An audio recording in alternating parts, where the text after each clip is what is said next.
ಆತ್ಮೀಯ ಬಂಧುಗಳೇ, ಶ್ರೀಮದ್ ಭಗವದ್ಗೀತೆ ತತ್ವ ವಿವೇಚನೆ ಟೀಕಾ ಅಧ್ಯಾಯ 2 ಸಾಂಖ್ಯಯೋಗ. ಇದರಿಂದ ನಾವು 53ನೇ ಶ್ಲೋಕವನ್ನ ತಿಳ್ಕೊಳ್ತಾ ಇದ್ವಿ.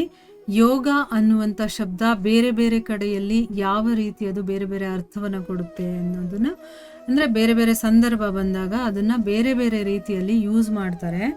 ಅದನ್ನ ಯಾವ ಯಾವ ಯೋಗ, ಕರ್ಮಯೋಗ, ಧ್ಯಾನ ಯೋಗ, ಸಮತ್ವ ಯೋಗ, ಈ ರೀತಿ ಬೇರೆ ಬೇರೆ ಯೋಗಗಳು ಬೇರೆ ಬೇರೆ ಒಂದು ರೀತಿಯಲ್ಲಿ ಅದನ್ನ ಯೂಸ್ ಮಾಡಿರೋದ್ರ ಬಗ್ಗೆ ನಾವು ತಿಳ್ಕೊಳ್ತಾ ಇದ್ವಿ ಅಲ್ವಾ. ಈಗ ಇಲ್ಲಿ ಅಷ್ಟಾಂಗ ಯೋಗದಲ್ಲಿ ಏನು ಹೇಳಿದ್ದಾರೆ ಅಂತ ನೋಡೋಣ. ಇಲ್ಲಿ ಯೋಗ ಶಬ್ದವನ್ನ ಸಾಂಖ್ಯಯೋಗ ಅಥವಾ ಕರ್ಮಯೋಗ ಅಂತ ಭಾವಿಸೋದಕ್ಕೆ ಸಾಧ್ಯ ಇಲ್ಲ. ಅಂದರೆ ಅಷ್ಟಾಂಗ ಯೋಗದಲ್ಲಿ ಏನು ಹೇಳಿದ್ದಾರೆ, ಸಾಂಖ್ಯಯೋಗ ಅಥವಾ ಕರ್ಮಯೋಗ ಅಂತ ಭಾವಿಸೋದಕ್ಕಾಗಲ್ಲ. ಏಕೆಂದರೆ ಈ ಎರಡೂ ಶಬ್ದಗಳು ವ್ಯಾಪಕವಾಗಿವೆ. ಇಲ್ಲಿ ಯಜ್ಞದ ಹೆಸರಿನಿಂದ ಯಾವ ಸಾಧನೆಗಳ ವರ್ಣನೆ ಇದೆಯೋ ಅವೆಲ್ಲವೂ ಕೂಡ ಈ ಎರಡೂ ಯೋಗಗಳಲ್ಲಿ ಅಂತರ್ಗತವಾಗುತ್ತೆ. ಅದಕ್ಕಾಗಿ ಯೋಗ ಶಬ್ದದ ಅರ್ಥವನ್ನ ಅಷ್ಟಾಂಗ ಯೋಗ ಅಂತಾನೆ ತಗೊಳ್ಳೋದು ಸರಿ ಅಂತಂದ್ಬಿಟ್ಟು ಇಲ್ಲಿ ಹೇಳ್ತಾ ಇದ್ದಾರೆ. ಅಂದರೆ ಅಷ್ಟಾಂಗ ಯೋಗದಲ್ಲಿ ಕರ್ಮನೂ ಬಂದ್ಬಿಡುತ್ತೆ, ಜ್ಞಾನನೂ ಬಂದ್ಬಿಡುತ್ತೆ, ಎಲ್ಲ ಅದರಲ್ಲೇ ಬಂದ್ಬಿಡುತ್ತಲ್ವಾ. ಅಂದರೆ ಕರ್ಮ ಸಾಂಖ್ಯ ಅಂತ ಇಲ್ಲಿ ಸಪ್ರೇಟಾಗಿ ಏನು ಹೇಳಬೇಕಾಗಿಲ್ಲ. ಅದು ಅಷ್ಟಾಂಗ ಯೋಗದಲ್ಲಿ ನಾವು ಮಾಡುವಂತಹ ಯಜ್ಞದ ಹೆಸರಿನಿಂದ ಏನೇನು ಸಾಧನೆಗಳ ವರ್ಣನೆ ಮಾಡಿದಾರೋ ಅದರಲ್ಲೇ ಅದು ಬಂದ್ಬಿಡುತ್ತೆ. ಈಗ ಅಷ್ಟಾಂಗ ಯೋಗದಲ್ಲಿ ನಾವು ಬೇರೆ ಬೇರೆ ಕ್ರಿಯೆಗಳನ್ನು ಮಾಡ್ತೀವಲ್ವಾ, ಅದರಲ್ಲೇ ಈ ಕರ್ಮವನ್ನು ಮಾಡೋದು ಬಂದ್ಬಿಡುತ್ತೆ ಅದರಲ್ಲೇ. ಅಂದರೆ ನಾನು ಏನೋ ಒಂದು ಯಜ್ಞವನ್ನು ಮಾಡಿ ಕರ್ಮವನ್ನು ಮಾಡಿದ್ರೆ ಅದು ಆ ಅಷ್ಟಾಂಗ ಯೋಗದಲ್ಲಿ ಅದು ಬಂದ್ಬಿಡುತ್ತೆ ಅಂತ ಹೇಳಿದ್ದಾರೆ. ಇದಕ್ಕೆ 4ನೇ ಅಧ್ಯಾಯದಲ್ಲಿ 28ನೇ ಶ್ಲೋಕದಲ್ಲಿ ಕೃಷ್ಣ ಹೇಳಿದಾನೆ. ಅದೇನು ಹೇಳಿದಾನೆ ಅಂತಂದರೆ, ಕೆಲವು ಪುರುಷರು ದ್ರವ್ಯ ಸಂಬಂಧವಾದ ಯಜ್ಞವನ್ನು ಮಾಡೋರು, ಅಂದರೆ ಹಣವನ್ನು ಯೂಸ್ ಮಾಡಿ ಅಥವಾ ಯಾವುದಾದ್ರೂ ದ್ರವ್ಯಗಳನ್ನು ಯೂಸ್ ಮಾಡಿ ಒಂದು ಯಜ್ಞವನ್ನು ಮಾಡುವಂಥವ್ರು ಇರ್ತಾರೆ. ಎಷ್ಟೋ ಜನರು ತಪಸ್ಸಿನಿಂದ ಯಜ್ಞವನ್ನು ಮಾಡೋರು ಇರ್ತಾರೆ. ಇನ್ನೂ ಎಷ್ಟೋ ಪುರುಷರು ಅಷ್ಟಾಂಗ ಯೋಗ ರೂಪಿ ಯಜ್ಞವನ್ನು ಮಾಡುವಂಥವ್ರು ಇದ್ದಾರೆ. ಮತ್ತು ಎಷ್ಟೋ ಪುರುಷರು ಅಹಿಂಸಾದಿ ತೀವ್ರ ವ್ರತಗಳಿಂದ ಕೂಡಿರುವಂತಹ, ಅಂದರೆ ಹಿಂಸೆನೇ ಮಾಡಬಾರ್ದಪ್ಪ ಅಂತ ಅಂದ್ಕೊಳ್ತಾರಲ್ಲ, ಅದು ಕೂಡ ಒಂದು ವ್ರತ ಅಲ್ವಾ. ಮಾಡದೆ ಇರಬೇಕಲ್ವ. ಅದನ್ನು ನಾವು 1-2 ದಿವಸ ಮಾಡ್ತೀವಿ, 3ನೇ ದಿವಸಕ್ಕೆ ಅಯ್ಯೋ ಯಾರು ಮಾಡ್ತಾರೆ ಹೋಗಪ್ಪ ತುಂಬ ಕಷ್ಟ ಇದು ಅಂತ ಬಿಟ್ಬಿಡ್ತೀವಿ. ಆದರೆ ಅದನ್ನು ಸ್ಥಿರವಾಗಿ ಮನಸ್ಸನ್ನು ಇಟ್ಕೊಂಡು ನಾನು ಮಾಡಲೇಬೇಕು ಅಂತ ಅದನ್ನು ಮಾಡ್ತೀವಲ್ವಾ, ಅದು ಕೂಡ ಒಂದು ತಪಸ್ಸೇನೆ, ಅದು ಒಂದು ವ್ರತನೇ. ಸೊ ಅಂಥ ಒಂದು ವ್ರತಗಳನ್ನು ಮಾಡುವಂಥ ಯತ್ನಶೀಲರಾದಂತಹ ಪುರುಷರು ಸ್ವಾಧ್ಯಾಯ ರೂಪಿ ಜ್ಞಾನ ಯಜ್ಞವನ್ನು ಮಾಡುವವರಾಗಿದ್ದಾರೆ. ಅಂದರೆ ಅರ್ಥ ಇಲ್ಲಿ ಸಾಂಖ್ಯಯೋಗ ಆಗಿರ್ಬೋದು ಅಥವಾ ಕರ್ಮಯೋಗ ಅಂತ ಇಲ್ಲಿ ಸಪ್ರೇಟಾಗಿ ಹೇಳೋದು ಬೇಕಾಗಿಲ್ಲ.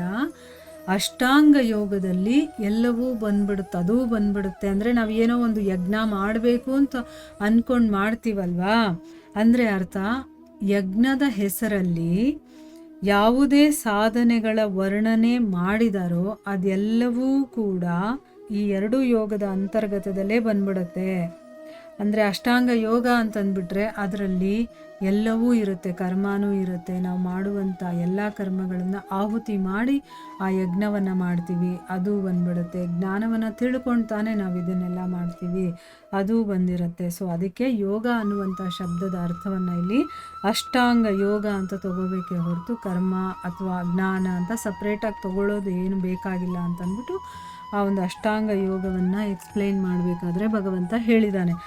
ಅಂದರೆ ಈಗ ಅಷ್ಟಾಂಗ ಯೋಗದಲ್ಲಿ ಏನೇನು ಸಾಧನೆಗಳಿದೆಯೋ ಅದರಲ್ಲಿ ನಾವು ನಮ್ಮ ಮನಸ್ಸನ್ನು ಒಂದು ಯಜ್ಞದ ಮೂಲಕ ಮಾಡ್ತೀವಿ.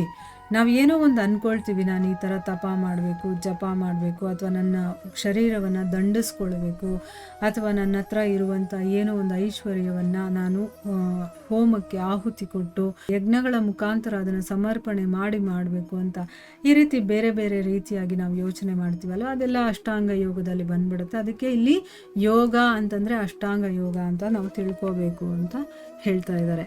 ಇನ್ನು ಸಾಂಖ್ಯಯೋಗ ಅದರಲ್ಲಿ ಏನು ಹೇಳಿದ್ದಾರೆ, ಸಾಂಖ್ಯಯೋಗದ ವಿಶೇಷಣದ ರೂಪದಲ್ಲಿ ಬಂದಿರೋದ್ರಿಂದ ಇದು ಸಾಂಖ್ಯಯೋಗದ ವಾಚಕ ಆಗಿದೆ. ಅಂದರೆ ಇಲ್ಲಿ ಸಾಂಖ್ಯಯೋಗ ಅಂತ ಹೇಳಿದಾರಲ್ಲ, ಸಾಂಖ್ಯ ಅನ್ನೋದು ಒಂದು ವಿಶೇಷಣದ ರೂಪದಲ್ಲಿ ಬಂದಿರೋದ್ರಿಂದ ಇದೇ ರೀತಿ ಬೇರೆ ಸ್ಥಳಗಳಲ್ಲೂ ಕೂಡ ಅದಕ್ಕೆ ಪ್ರಸಂಗಕ್ಕೆ ಅನುಸಾರವಾಗಿ ಆ ಸಂದರ್ಭಕ್ಕಲ್ಲಿ ಹೇಳಿರ್ತಾರೆ. ಯೋಗ ಅಂದಿದ ತಕ್ಷಣ ಒಂದೇ ಅರ್ಥ ಬರೋದಿಲ್ಲ, ಅದು ಅರ್ಥ ಚೇಂಜ್ ಆಗುತ್ತೆ ಅಂತ ನಾವು ಅರ್ಥ ಮಾಡಿಕೊಳ್ಳಿ ಅಂತ ಇಲ್ಲಿ ಒಂದಷ್ಟು ಎಕ್ಸ್ಪ್ಲೇನ್ ಮಾಡಿದ್ದಾರೆ. ಇನ್ನೂ ಬೇಕಾದಷ್ಟು ಕಡೆಗಳಲ್ಲಿ ಇದು ಬಂದಿದೆ, ಅದನ್ನು ಆಯಾ ಸಂದರ್ಭಕ್ಕೆ ತಕ್ಕಂಗೆ ನಾವು ಅಲ್ಲಿ ಅರ್ಥ ಮಾಡಿಕೊಳ್ಬೇಕು ಅಂತಂದ್ಬಿಟ್ಟು ಇಲ್ಲಿ ಹೇಳಿದ್ದಾರೆ. ಇದಕ್ಕೆ 13ನೇ ಅಧ್ಯಾಯ 24ನೇ ಶ್ಲೋಕದಲ್ಲಿ ಭಗವಂತ ಹೇಳಿದ್ದಾನೆ.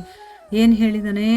ಆ ಪರಮಾತ್ಮನನ್ನು ಎಷ್ಟೋ ಮನುಷ್ಯರು ಶುದ್ಧವಾದ ಸೂಕ್ಷ್ಮ ಬುದ್ಧಿಯಿಂದ ಧ್ಯಾನದ ಮೂಲಕ ಹೃದಯದಲ್ಲಿ ನೋಡ್ತಾರೆ.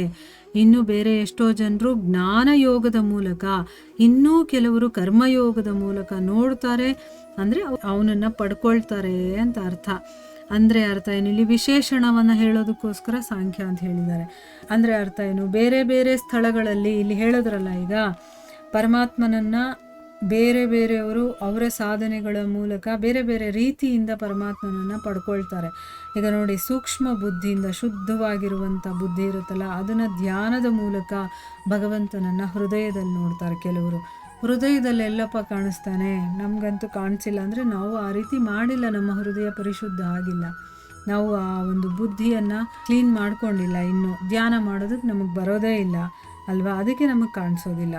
ಆದರೆ ಇನ್ನೂ ಕೆಲವು ಜನ ಇದ್ದಾರೆ, ಅವರು ಜ್ಞಾನದ ಮೂಲಕ ಅವನನ್ನು ಪಡ್ಕೊಂಡಿದ್ದಾರೆ. ಪಡ್ಕೊಳ್ಳೋದು ಅಂದರೆ ಭಗವಂತನನ್ನು ನೋಡೋದು ಅಥವಾ ಪಡ್ಕೊಳ್ಳೋದು ಎಲ್ಲ ಹೇಳ್ತಾರೆ. ಇನ್ನು ಕರ್ಮಯೋಗದ ಮೂಲಕ ಬೇಕಾದಷ್ಟು ಜನ ಅವನನ್ನು ಪಡ್ಕೊಳ್ತಾರೆ. ಈ ರೀತಿ ಆ ಬೇರೆ ಬೇರೆ ಸಂದರ್ಭಗಳಲ್ಲಿ ಭಗವಂತನನ್ನು ಬೇರೆ ಬೇರೆ ರೀತಿಯಲ್ಲಿ ಪಡ್ಕೊಳ್ಳೋದಿದೆಯಲ್ಲ, ಅದನ್ನು ಕೂಡ ಯೋಗ ಅಂತ ಹೇಳ್ತಾರೆ. ಯೋಗ ಅನ್ನುವಂತಹ ಶಬ್ದವನ್ನು ಬೇರೆ ಬೇರೆ ಪ್ರಸಂಗಗಳಲ್ಲಿ, ಬೇರೆ ಬೇರೆ ಸಂದರ್ಭಗಳಲ್ಲಿ ಬೇರೆ ಬೇರೆ ಅರ್ಥದಿಂದ ಅದನ್ನು ಯೂಸ್ ಮಾಡಿದ್ದಾರೆ ಅನ್ನೋದನ್ನು ಹೇಳೋದಕ್ಕೋಸ್ಕರ ಇಲ್ಲಿ ಇಷ್ಟನ್ನು ಅವರು ಎಕ್ಸ್ಪ್ಲೇನ್ ಮಾಡಿದ್ದಾರೆ. ಇನ್ನು ಯೋಗಿ ಅನ್ನೋದನ್ನು ಯಾವ ರೀತಿ ನಾವು ತಿಳ್ಕೋಬಹುದು, ಯಾರ್ಯಾರನ್ನ ಯೋಗಿ ಅಂತ ಕರೀತಾರೆ ಮತ್ತು ಯಾವ ಒಂದು ಅಧ್ಯಾಯಗಳಲ್ಲಿ ಅದನ್ನು ಹೇಳಿದ್ದಾರೆ ಅನ್ನೋದನ್ನು ನಾವು ಮುಂದಿನ ಭಾಗದಲ್ಲಿ ತಿಳ್ಕೊಳ್ಳೋಣ. ಹರೇ ಕೃಷ್ಣ.